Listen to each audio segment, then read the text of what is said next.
Welcome to Happy Homes and Gardens. I'm your host. My name is Daphne Royce. I am a real estate broker, architecture, and interior designer. Grady Joseph served in FEMA and other similar agencies for nearly 15 years. He is now working on his own company, Disaster.io, providing comprehensive technology solutions to support state and local governments. Let's welcome Grady to share some insights and guidance on how to prepare yourself for natural disasters. Hi, Grady. Hey Daphne, how are you? So great to be with you today. Doing well. Great to see you here today. I'm That's looking forward to the conversation. wonderful. Please tell us about yourself and how you got involved in emergency management. Yeah, absolutely. I grew up in Southern California, went to school at UCLA, and graduated in 2012. And at the time, I had been an international relations major and thought that I was going to join the State Department and go do diplomacy work internationally. And a large hurricane, Hurricane Sandy, crashed into New York, and I got an opportunity to join the Federal Emergency Management Agency right out of college. And so uh, took a little bit of a pivot and joined. Moved to Washington, D.C., joined FEMA, and started working on response and recovery programs, supporting communities all across the country with floods and fires and earthquakes and all sorts of different hazards, and really fell in love with the mission of helping communities when they most need help. And what is FEMA and what does FEMA really do? FEMA is the Federal Emergency Management Agency, so they are the organization that is tasked with a broad range of missions for the federal government. They are responsible for continuity of government, so making sure that in the event of a major crisis, whether that be a disaster or a war or something similar, that the federal government can continue to function. And they are also the organization within the United States that helps communities and states respond to and recover from all types of disasters, whether those are natural, floods, fires, hurricanes, things of that nature, or man-made, such as terrorism attacks and things of that nature.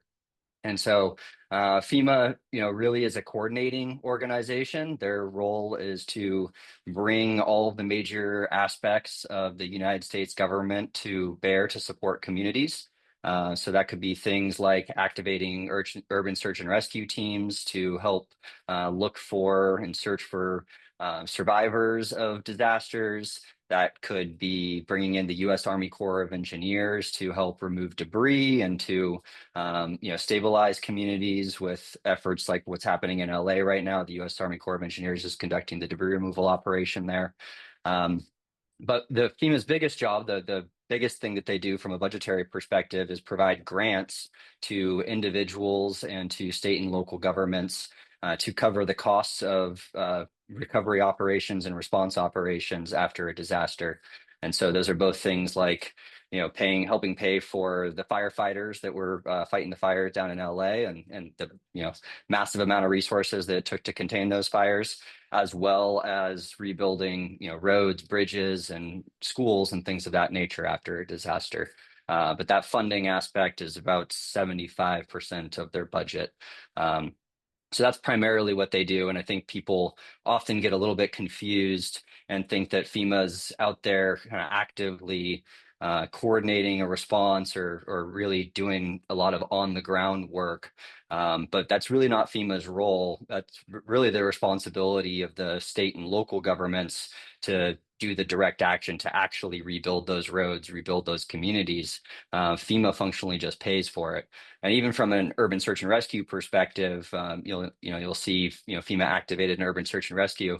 Those are 28 teams that are actually based in local governments throughout the country. So California has 8 urban search and rescue teams. FEMA provides about $1.2 million a year in funding for those urban search and rescue teams. And in what they get for that is that when there's a major disaster anywhere in the country, they can activate those teams and bring them to that community. And so it's really facilitating a whole of the United States ability to move resources from places that have them to places that need them. Okay. Does FEMA do anything with the evacuation before the disaster? No. So evacuation falls to the responsibility of local governments. So that is almost exclusively in the United States, the responsibility of the county governments.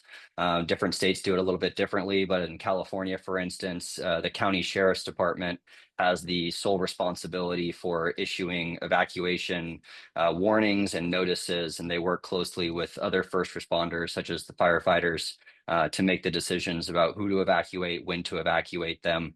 But that is all a mission that is solely run by county governments and supported by state governments. And what information is the evacuation order based on?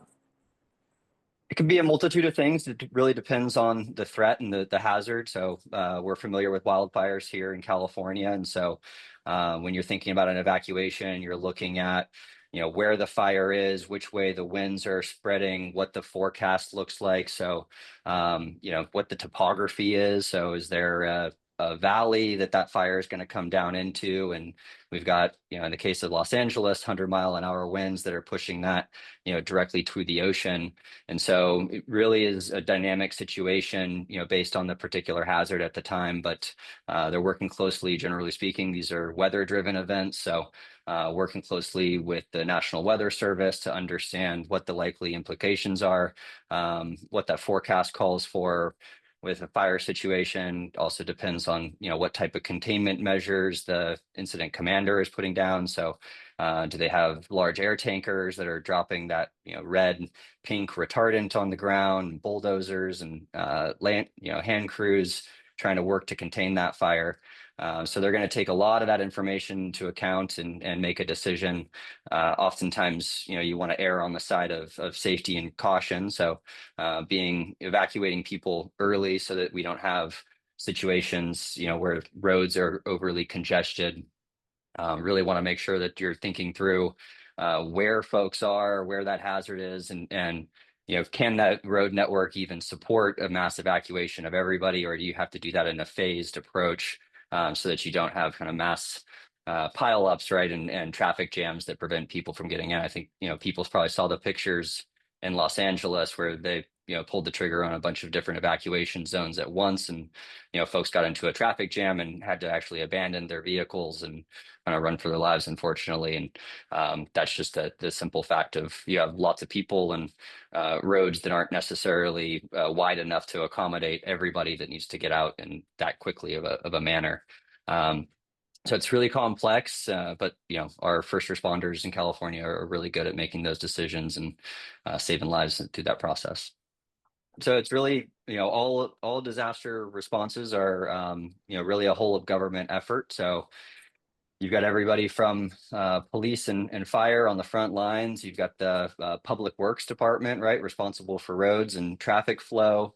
The emergency management department within each of these jurisdictions is helping to coordinate across all these different departments.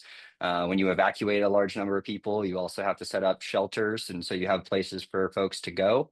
And so that generally falls to the Health and Human Services Department to help set up those shelters and run those shelters for the individuals who are being evacuated. So a disaster really is unique in how government functions, and that it's a whole bunch of different entities coming together to work closely with one another to support the community in those times of need. What can people do to prepare themselves for disasters like fire, flood, and earthquake?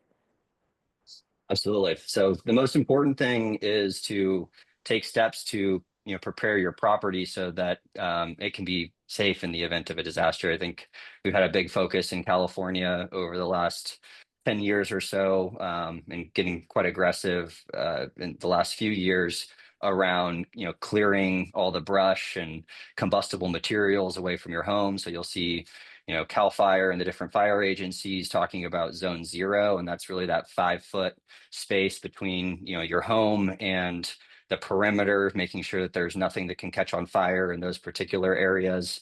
Being aware of the hazards that your community and your home in particular are susceptible to. So I live in San Francisco. Earthquakes are a big thing that, everybody, constantly thinks about, that we have building codes that are here for. There's different areas of San Francisco. You have homes that are on bedrock that are a little bit more safe from an earthquake, and then you have areas of San Francisco that are built on functionally landfill and subject to what's called liquefaction, where you get that shaking and the ground underneath essentially turns to mush, and homes can sink into that. So first and foremost, you really want to be aware of what hazards your home can be susceptible to. And then, as things take place, really being prepared to support yourself for up to 3 days. So the general practice that we see is to be prepared with food and water and medication for yourself and your family for up to 72 hours. And that's really in the case of the big disasters, a big earthquake or something like that. It could take quite a while for first responders to get to everybody, depending on what's happened, if roads have been cut off and things of that nature. And so, we really encourage folks to have provisions to be able to support yourself for that 72-hour period, and then, have a go bag ready as well. So that would include things like, critical documentation, medications that you need, things for your pets. Make sure that you have things like, your family photos, right? You're able to grab those and put those in the car as quickly as possible in the event that you need to evacuate and you can't get back in, or something might happen to the property that you live in. So really take into account all of those things is incredibly important. And then the biggest issue, I think, in disasters is certainly the financial aspect. So when you have losses, right, making sure that you're checking your insurance policy annually. Don't just set that on auto renew and let it renew every single year, because you can have changes in how much it costs to rebuild a home. If I think what we find after a disaster, oftentimes in the California insurance market, has been particularly challenging over the last 5 to 10 years. Folks had an insurance policy that's been in place for a decade. They don't really check it. It's just on autopilot. And then, you have a fire that burns down your home. And you find that the policy limits that you've been paying for are not enough to actually rebuild that home. And so you see big coverage gaps there. And that's probably the most devastating part, after, of course, losing your home itself, is finding that, you're short hundreds of thousands of dollars to rebuild, and having to figure out how you're going to meet the gap between, what those insurance proceeds are and, what it ultimately costs to rebuild that structure.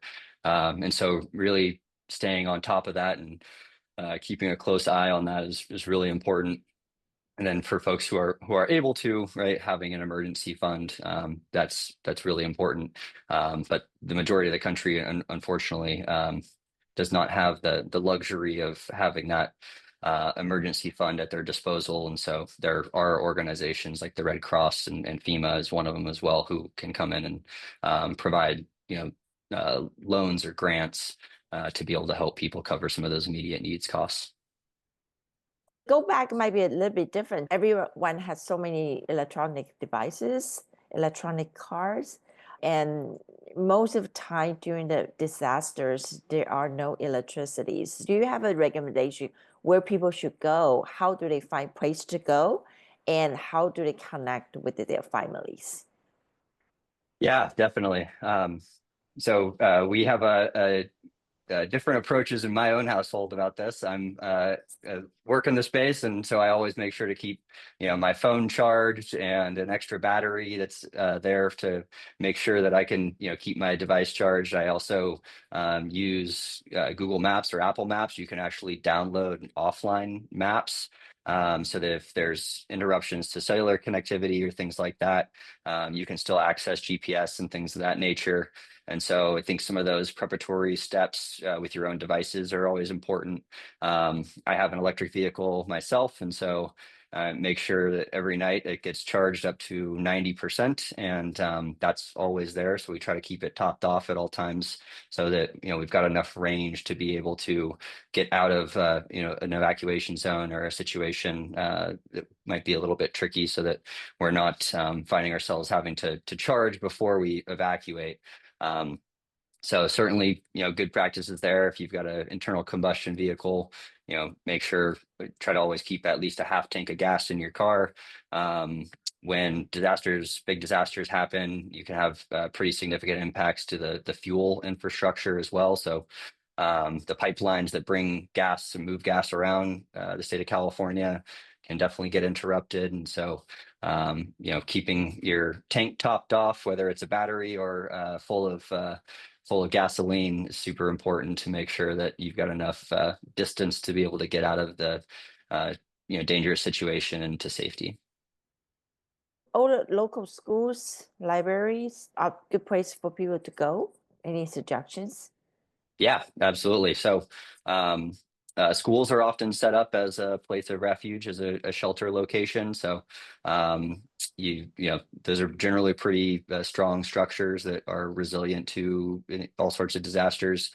Really depends on what the threat is and what the issue is. So, um, in LA City fires, we saw several schools burn down, unfortunately.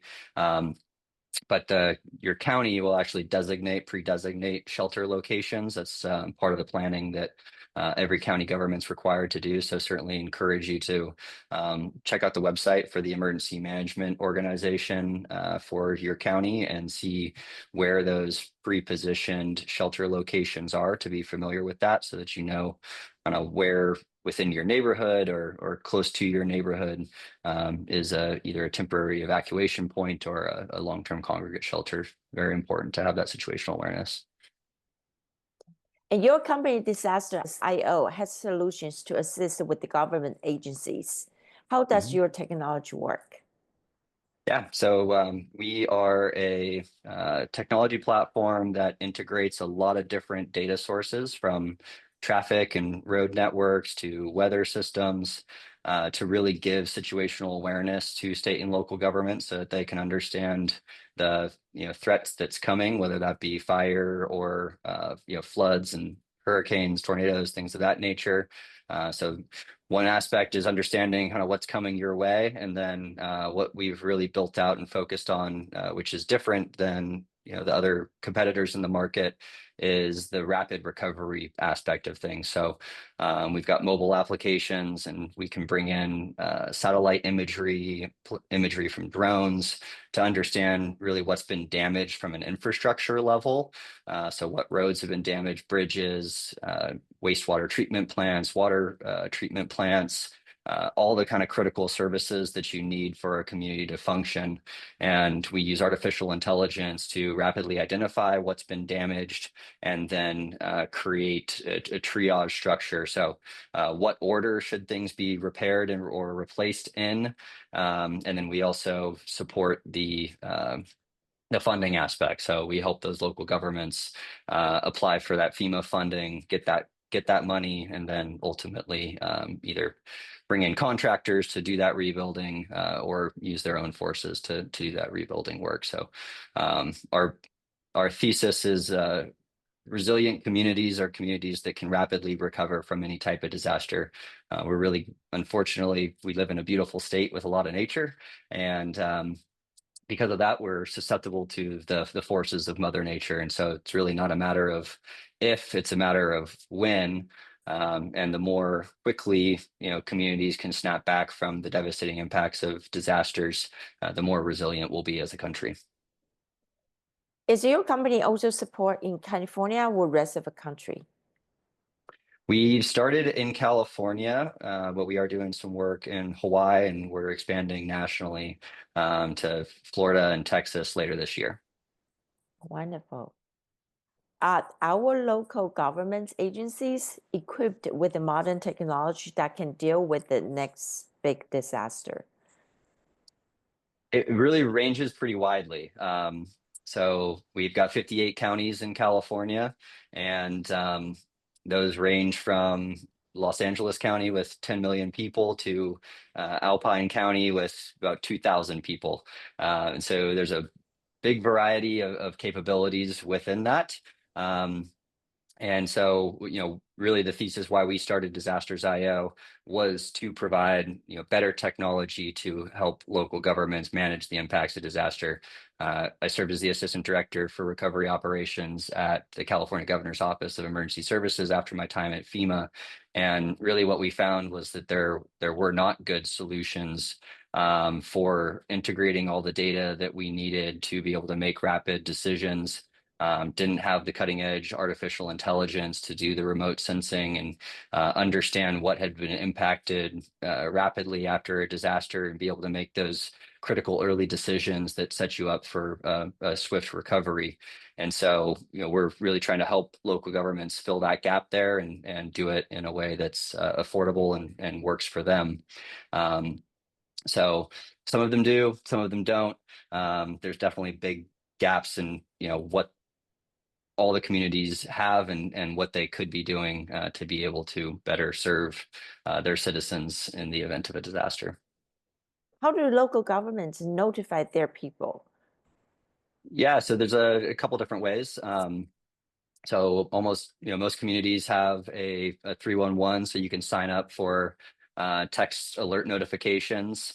There's also the wireless emergency alert system. So if you've received kind of an Amber Alert or a missing elderly individual, a Silver Alert on your phone that has that kind of push notification where the siren goes off on all your devices at once. So those are the kind of the two big ways that local governments communicate with their residents during disasters for critical information. We've seen some challenges with that wireless alert system. I think Los Angeles was the most recent one where that's actually a system that's run by FEMA. And so those alerts go up from the county to FEMA and then get pushed down to the through the cell carriers to all the devices in the given area. So those are not certainly foolproof, unfortunately, and they do all rely on cellular connectivity. So it assumes that you are connected to a cell tower and can get access to that information. The cell towers are down. Most communities, San Francisco in particular, certainly has sirens that can go off as well to alert residents for things like earthquakes or tsunamis. But the backbone of it all, unfortunately, is really those wireless devices, those notifications that come from text or the WIA notifications that make the alarm go off on your phone. But so it's a little bit brittle there because if we don't have cellular connectivity, then those alerts can't go out, unfortunately. So that is certainly a gap in some communities that don't have the fallback to the sirens. And then there's also weather radios. So that's another thing to add to your Go kit. As a NOAA compliant weather radio so that you can get the emergency alert broadcasts over AM FM radio as well. I do have a one hand crank radio in my Yeah, go there you bag. go. There And you go. That's it. I got a solar power charger as well. Perfect. You are ahead of the game. That's definitely what you want. So Mhm. much of our modern life relies on the electronics, right? And so Yes. having the ability to generate some of your own power in the time of need is certainly an important aspect of being prepared. And also, where can people go for support and go support the people needs the support after disaster? Definitely. So there's several great organizations that support communities after disaster. The American Red Cross is one. World Central Kitchen is another that focuses on feeding disaster survivors and first responders after a disaster. Another great organization that I love is Team Rubicon, and they're a group of veterans, and they accept non-veterans too, of course. But it was founded by a group of veterans, and they're very, very active after disasters, helping folks with recovery and response actions as well. So those are probably my top three volunteer organizations that you can sign up for. There's also the community emergency response teams that are in every community, CERT, and that's a great way to get engaged. They're always looking for leaders in the community and the neighborhoods to serve as team members who can come in and support in times of need as well. So, where is your website and how people contact you for more information? Yeah, absolutely. Our website is www.disasters.io, and you can reach me at Grady, Grady, at disasters.io. And we're happy to answer questions or point you in the direction of any resources that you might need. Thank you so much, Grady, for this is very informative interview. Absolutely, Daphne. It's a pleasure to be with you, and hope we've been able to help your listeners become a little bit more prepared. We all need it. Absolutely. Yeah, thank you. Thank you.